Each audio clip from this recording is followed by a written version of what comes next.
নাই আমি মানে এই সংক্ৰান্তত মানে কি ক'ম আমি অসমৰ ৰাইজক অসম চৰকাৰক আমি বাৰ কৈ আহিছোঁ লাচিত খান অসম থলগিৰিৰ তৰফৰ পৰা যি অসমত ইতিমধ্যে ৯৮ লাখ মিয়া হৈ গ'ল ২০১১ চনত য'ত নেকি ৩ লাখ মিয়া আছিল তাৰ পৰা এতিয়া ৯৮ লাখ হৈ গ'ল সিহঁতৰ আৰু সিহঁতে এতিয়া জনসংখ্যা বৃদ্ধি কৰি ইখন জিলাৰ পৰা সিখন জিলাত তেওঁলোকে চৰকাৰী ভূমিয়ে হওক বা ট্ৰাইবেল বেল্ট ব্লকৰ ভূমিয়ে হওক দখল কৰি ফুৰিছে সেইদিনা ঢিঙত নগাঁও জিলাৰ ঢিঙত বৰবাৰী চৰত আমাৰ খিলঞ্জীয়া মানুহৰ মাটি সেই ৫০ বিঘা মাটি খিলঞ্জীয়া মানুহৰ তাত খিলঞ্জীয়া মানুহে তেওঁলোকক খেতি কৰিব দিছিল পিছত তেওঁলোকে দখল কৰি ল'লে আৰু খিলঞ্জীয়া মানুহে মাটিখিনি বিচাৰি যাওঁতে তেওঁলোকে আমাৰ খিলঞ্জীয়া ছোৱালীক বা বোৱাৰীক ধৰ্ষণ কৰি কাটিম মাৰিম আৰু মতা মানুহবিলাককো কাটিম মাৰিম কৈ দাও জাঠি জোং লৈ তেওঁলোকে খেদি পঠিয়ালে তাৰ পৰা কিমান সাহস মিয়াৰ অসমত কিমান মিয়াৰ সাহস হৈ গৈছে ইতিমধ্যে আপোনালোকে গম পায় দিল্লীত বোমা বিস্ফোৰণ হৈছে আৰু অসমত মিয়াই আনন্দ ফূৰ্তি কৰি সামাজিক মাধ্যমত মেছেজ কৰি আছে তেওঁলোকৰ ফূৰ্তি লাগিছে দিল্লীত লাখ লাখ মানুহ তাতে বোমাৰ ভয়ত বোমা ব্লাষ্টিঙৰ ভয়ত কঁপনি উঠি আছে আৰু অসমৰ মিয়াবিলাকে অসমত উল্লাস কৰি আছে আৰু অসমৰ বিভিন্ন জিলাত যদিও চৰকাৰে উচ্ছেদ চলাই আছে সেইটো কিন্তু পৰ্যাপ্ত পৰিমাণে আমি হোৱা নাই বুলি আমি ভাবোঁ ইতিমধ্যে ৬০ লাখ বিঘা ভূমিৰ অসমৰ ইতিমধ্যে ১ লাখ নে ১.৫ লাখ বিঘা ভূমিহে উচ্ছেদ চলোৱা হৈছে আৰু ইয়াত এটা পৰিতাপৰ কথা এই উচ্ছেদ কাৰ্য চলাওঁতে এটা নন চেঞ্চ অখিল গগৈ আৰু এটা নন চেঞ্চ আকাশ দলৈ ইহঁতে তাৰমানে মিয়াৰ পক্ষলৈ উচ্ছেদৰ কাৰ্যৰ সিহঁতে বিৰোধিতা কৰে মইতো আকাশ দলেক মানে মই য'ত পাওঁ না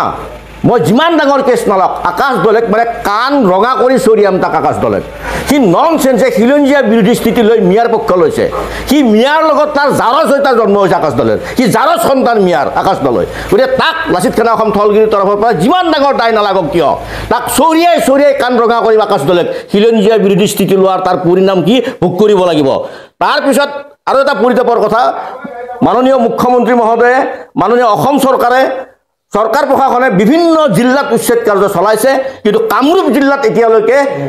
কোনো এটা ঠাইতে উচ্ছেদ হোৱা নাই এইটো এটা বৰ পৰিতাপৰ কথা আৰু বিশেষ নকওঁ বকো পলাশবাৰী ছয়গাঁও আৰু হাজো কামৰূপ জিলাৰ এই চাৰিটা সমষ্টিত তীব্ৰ গতিত উচ্ছেদ মানে তীব্ৰ গতিত ভূমি বেদখল কৰিছে হাজোত আপোনালোকে গম পায় দোকানীয়া চৰ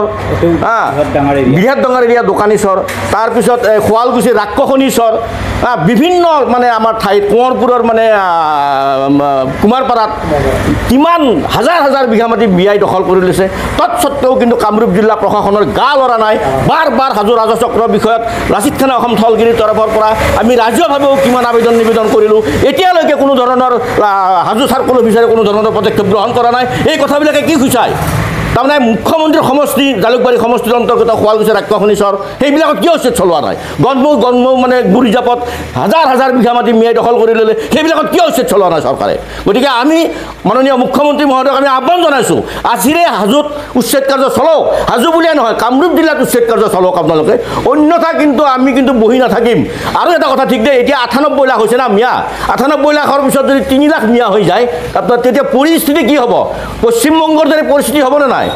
পশ্চিমবংগৰ দৰে পৰিস্থিতি হ'ব নাই অসমত গতিকে আমি চৰকাৰক এতিয়াতে আৰু অসমৰ ৰাইজকে আমি জনাওঁ কি কথা মানে কেইটামান ভোটৰ মানে লালসাত তেওঁলোকে মিয়াৰ পক্ষ লয় কিমান লাজৰ কথা এই ননচেন্স ৰাজনৈতিক দলবিলাকে কেইটামান ভোটৰ আশাত মিয়াৰ পক্ষ লয় অসমত এইটো আমি সকীয়াই দিছোঁ লাচিত খান অসম যুদ্ধ অনিবাৰ্য আৰু মাননীয় মুখ্যমন্ত্ৰী মহোদয়কো আমি ক'ম আমি সকলোৱে কৈছোঁ অসমৰ থলগিৰি ৰাইজক যদি যুদ্ধ নহ'লে কিন্তু মিয়াক যদি হতাহতিকৈ যুদ্ধ যদি নহয় মিয়াক কিন্তু আইন আদালতৰ দ্বাৰা কিন্তু পৰাস্ত কৰা কিন্তু সহজ নহ'ব কাৰণ ৯৮ লাখৰ পৰা যিদিনাই ৩-৪ কোটি মিয়া মানুহটো বাঢ়ি যাব কিন্তু তেতিয়া কিন্তু অসমৰ অস্তিত্ব কোনো ধৰণৰ নাথাকিব খিলঞ্জীয়াৰ অস্তিত্বই নাথাকে ধন্যবাদ জয় Assam mobile plus physiotherapy wellness and rehabilitation centre দক্ষিণ কামৰূপৰ ব্যৱসায়িক প্ৰাণকেন্দ্ৰ বিজয়নগৰৰ লগতে VIP চক আৰু গুৱাহাটী মালিগাঁও পাণ্ডৱনগৰত থকা তিনিওখন ক্লিনিক বৰ্তমান প্ৰায় 20 বছৰৰ অভিজ্ঞতা পুষ্ট তথা এতিয়ালৈকে প্ৰায় 40,000 ৰোগীক সুস্থ কৰি তোলা ডক্টৰ পল্লৱীনাথৰ তত্ত্বাৱধানত চলি আছে এই ফিজিঅ'থেৰাপি চেণ্টাৰ তিনিটাত বৰ্তমান অভিজ্ঞ ডক্টৰৰ দ্বাৰা যিকোনো জটিল ফিজিঅ'থেৰাপি চিকিৎসাৰ লগতে যিকোনো ৰোগীৰ ঘৰলৈ গৈ চিকিৎসা সেৱাৰ সুব্যৱস্থাও ৰাখিছে আমাৰ ঠিকনা mobile plus physiotherapy wellness and rehabilitation centre opposite Uparhali Bijoynagar SBI branch আমাৰ VIP চকৰ ঠিকনাটো হ'ল VIP চক near VIP bus stop Borjhar Guwahati আমাৰ মালিগাঁও ঠিকনাটো হ'ল Celas 360 Physiotherapy and Rehabilitation Center Maligaon পাণ্ডৱনগৰ Guwahati 12 আমাৰ যোগাযোগ নম্বৰ হৈছে 8011744696